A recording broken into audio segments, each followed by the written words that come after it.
Hello students, how are you all. आज हम macro economy का थर्ड लेसन करेंगे जो है national income and related aggregates. जिसे करने के लिए हमें सबसे पहले नेशनल इनकम के बारे में समझना होगा।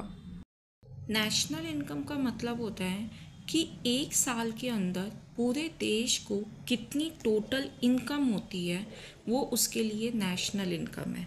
जैसे आप अगर अपनी फैमिली के सभी मेंबर्स की इनकम को प्लस कर देते हो तो आपको पता चल जाता है कि आपकी फैमिली की टोटल इनकम कितनी है। इसी तरीके से एक कंट्री के अंदर जो उसके नॉर्मल रेजिडेंट होते हैं ना, अगर मैं उनकी इनकम का टोटल कर देती हूँ तो वो हमारे लिए नेशनल इनकम कहलाती है। अब इसी को ही एक दूसरे तरीके से समझते हैं। एक अकाउंटिंग के ईयर के अंदर किसी भी कंट्री के जितने भी नॉर्मल रेजिडेंट होंगे उनके थ्रू जितनी भी फाइनल गुड्स एंड सर्विसेज का प्रोड्यूस किया जाता है उसकी मॉनेटरी वैल्यू जो होती है ना, अगर मैं उसका टोटल कर दूँ ना तो वो नेशनल इनकम है। इसमें ना केवल उसी इनकम को आप इंक्लूड करते हो जो मेहनत करके या काम करने के बदले में आपको मिलती है। नेक्स्ट टॉपिक करते हैं कॉन्सेप्ट ऑफ फैक्टर इनकम। आप लोगों ने ये 9th क्लास से पढ़ते हुए आ रहे हो कि प्रोडक्शन करने के ना 4 फैक्टर्स होते हैं, land, labour, capital and entrepreneur. ठीक है, जिनका यूज़ करके हम प्रोडक्शन करते हैं। तो अब इन फैक्टर्स को इनकी सर्विसेज के बदले में जो पेमेंट की जाती है, मींस जो हाउस होल्ड सेक्टर को इनकम होती है और प्रोड्यूसर सेक्टर के थ्रू पेमेंट की जाती है, वही हमारे लिए फैक्टर इनकम होती है। क्योंकि देखो, एक की पेमेंट दूसरे के लिए इनकम है। तो producer sector house hold sector से लैंड, लेबर, कैपिटल, ये एंटरप्रेन्योर, ये 4 फैक्टर लेंगे और उसके बदले में उसको पेमेंट कर देंगे जो हाउस होल्ड सेक्टर की इनकम बन जाएगी। ठीक है, तो इसी वजह से जब हाउस होल्ड सेक्टर अपनी लेबर प्रोवाइड करता है बदले में वेजेस लेता है। ऐसे ही अगर वो लैंड देता है तो उसके बदले में उसे रेंट मिल जाता है। अगर वो कैपिटल देता है तो बदले में इंटरेस्ट रिसीव कर लेता है। और इसी तरीके से अगर वो अपनी एंटरप्रेन्योरियल स्किल देता है तो बदले में वो प्रॉफिट ले लेता है। तो जो हाउस होल्ड सेक्टर को अपनी सर्विसेज देने के बदले में पेमेंट मिलती है वो फैक्टर इनकम है। अब करते हैं फैक्टर इनकम और ट्रांसफ़र इनकम के बीच में डिफरेंस। देखो, सबसे पहले फैक्टर इनकम में बोला गया है it refer to income received by the household from the producer for providing their factor services. मतलब हाउस होल्ड सेक्टर के द्वारा अपनी सर्विसेज देने के बदले में जो उन्हें इनकम मिली वो उनके लिए फैक्टर इनकम है। बट ट्रांसफ़र इनकम जो होती है ना, ये एक ऐसी इनकम होती है बेटा जो हेल्प के तौर पे या डोनेशन के तौर पे प्रोवाइड होती है। ये किसी भी तरीके से वर्क के बदले में नहीं मिलती है।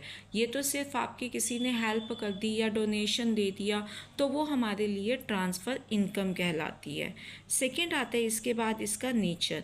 नेचर में कहा जाता है it is a reward for rendering factor services. मतलब आपने जब अपनी फैक्टर सर्विसेज दी उसके बदले में आपको जो इनाम मिला। लेकिन ट्रांसफ़र इनकम के अंदर तो हमने कोई सर्विस दी ही नहीं थी, इसीलिए ये किसी भी तरीके का आपका रिवॉर्ड नहीं होता। थर्ड आता है concept. It is a bilateral payment involving mutual benefit from the transaction. ये देखो दोनों साइडेड होता है।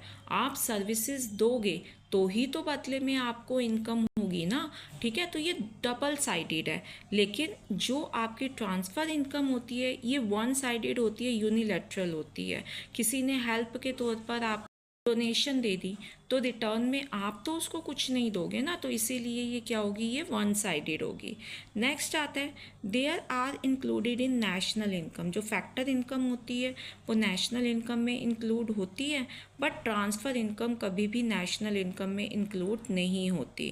कंपोनेंट्स में अभी हमने पढ़ा था रेंट है, वेजिस है, इंटरेस्ट एंड प्रॉफिट है। और ट्रांसफ़र पेमेंट जो होती है आपको किसी ने गिफ्ट दिया, डोनेशन दे दिया, किसी को चैरिटी दे दी। ठीक है, तो ये हमारे लिए ट्रांसफ़र इनकम का पार्ट्स माने जाते हैं। अभी तक हम बात कर रहे थे कि नेशनल इनकम के अंदर नॉर्मल रेजिडेंट्स की इनकम को इंक्लूड किया जाता है, ठीक है। तो अब हम समझते हैं कि नॉर्मल रेजिडेंट होते कौन है, किन लोगों को हम normal residents of a country कहते हैं। तो इसको समझने के लिए ना हम सबसे पहले बात करते हैं कि जो भी व्यक्ति 1 साल से ज़्यादा समय के लिए किसी देश के अंदर रह रहा है, ठीक है, वो वहीं पर ही अर्निंग भी कर रहा है, वहीं कंजप्शन भी कर रहा है, उसका इंटरेस्ट भी वहीं है, तो वो उस देश का ना, उस कंट्री का नॉर्मल रेजिडेंट कहलाएगा, ठीक है। यहाँ पर ना नॉर्मल रेजिडेंट के अंदर ना हमें सिटीज़नशिप की बात नहीं करनी। हम ये नहीं कहेंगे कि उसको वहाँ का ग्रीन कार्ड मिला हुआ है या वो वहाँ का सिटीज़न है। हमने तो सिर्फ ये देखना है कि जो भी व्यक्ति 1 साल से ज़्यादा से यहाँ पर रह रहा है, ठीक है, जिसका इंटरेस्ट उस कंट्री के अंदर है, मतलब रह भी रहा है, वहीं पे अर्निंग भी कर रहा है, वहीं पर कंजप्शन भी कर रहा है, मीन्स उसका इंटरेस्ट भी उसी देश के अंदर है, तो वो उस देश का नॉर्मल रेजिडेंट होगा। ज़रूरी नहीं है कि वो सिटीज़नशिप भी रखता हो उस देश की। आई होप कि आपको यहाँ तक का टॉपिक क्लियर हो गया होगा, ठीक है। तो अब नॉर्मल रेजिडेंस की जब हम बात कर रहे हैं तो मैंने आपको बताया कि वो इस जिस भी कंट्री के अंदर 1 ईयर से ज़्यादा टाइम से रह रहा है, जिसका इंटरेस्ट वहाँ पर है, ठीक है, तो वो वहाँ का नॉर्मल रेजिडेंस है। ज़रूरी नहीं है कि वो वहाँ का सिटीज़न हो भी सकता है, नहीं भी हो सकता है, लेकिन हम किसको ज़्यादा इम्पोर्टेंस देंगे, उसके इंटरेस्ट को। और अगर वो 1 ईयर से ज़्यादा वहाँ पे रह रहा है तो वो नॉर्मल रेजिडेंट है उस कंट्री का। इसको कुछ एग्जांपल के थ्रू समझते हैं। जैसे मान लो कोई भी एक फॉरेन में का गेस्ट है जो आपके देश के अंदर घूमने के लिए आया, मतलब देश में आया है। अब वो ना 14 मंथ से ज़्यादा आपके देश में रह रहा है। अब वो यहीं पर ही जॉब करता है, यहीं अर्निंग करता है, यहीं पर ही कंजप्शन करता है, मतलब उसका इंटरेस्ट भी इसी देश के अंदर है, तो वो इस देश का सिटीज़न ना होते हुए भी यहाँ का नॉर्मल रेजिडेंट माना जाएगा, ठीक है। अब जैसे आपका घर जो है वो अब इंडिया के अंदर है, आप तो यहाँ पर सिटीज़न भी होगे, ठीक है, 1 ईयर से ज़्यादा से रह रहे होगे, आपका इंटरेस्ट भी यहीं पर होगा, तो आप भी यहाँ के सिटीज़न के साथ साथ नॉर्मल रेजिडेंट भी हैं। अब सपोज़ के तौर पर आपका कोई जो रिलेटिव है वो किसी और कंट्री के अंदर गए हुए हैं, ठीक है, अब वो उन्हें 1 साल से ज़्यादा टाइम हो गया उनको वहाँ पर रहते हुए, अब वहीं पर ही वो जॉब कर रहे हैं, कंजप्शन उनका वहीं पर ही है, ठीक है, वहाँ की अर्निंग भी उनकी वहाँ पर है, तो वो सिटीज़न तो शायद यहाँ के होंगे, क्योंकि अभी उन्हें 1 ही साल हुआ है यहाँ से गए हुए, ठीक है, 1 या 1.5 साल हुआ है, तो वो सिटीज़न तो यहीं के होंगे, लेकिन नॉर्मल रेजिडेंट्स वो उस कंट्री के माने जाएंगे जहाँ पर वो रह रहे हैं, क्योंकि वो जॉब भी वहीं कर रहे हैं, कंजप्शन भी वहीं है, अर्निंग भी वहीं है, इंटरेस्ट भी वहीं है, तो वो इंडिया के सिटीज़न तो हैं, बट नॉर्मल रेजिडेंट वो उस कंट्री के होंगे जहाँ पर वो अब रह रहे हैं। तो आई होप कि क्लियर हो गया होगा। नेक्स्ट आता है अब किस किस को हम इसमें इंक्लूड नहीं करते। फर्स्ट वन, जो भी घूमने घूमने के लिए आए हुए हैं, स्टडी करने के लिए आए हैं, या फॉरेन एम्बेसी में जो फॉरेनर्स काम कर रहे हैं, ये हमारे यहाँ के नॉर्मल रेजिडेंट नहीं माने जाते। आई होप स्टूडेंट्स कि आपको ये जो 3.1 है जिसका टॉपिक था कॉन्सेप्ट ऑफ नॉर्मल रेजिडेंट तक का, आपको क्लियर हो गया होगा।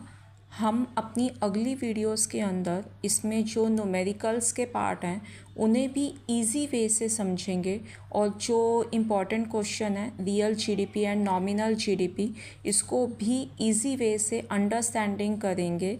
इसीलिए इस तरीके की और वीडियोस के लिए मेरे चैनल को सब्सक्राइब करें, लाइक करें, शेयर करें ज़्यादा से ज़्यादा, ताकि आप इसी तरीके की मेरी वीडियोस के लिए आपको नोटिफिकेशन मिलती रहे और आपकी जो स्टडी है वो इजी वे से आगे बढ़ती रहे और अच्छे मार्क्स स्कोर कर सकें।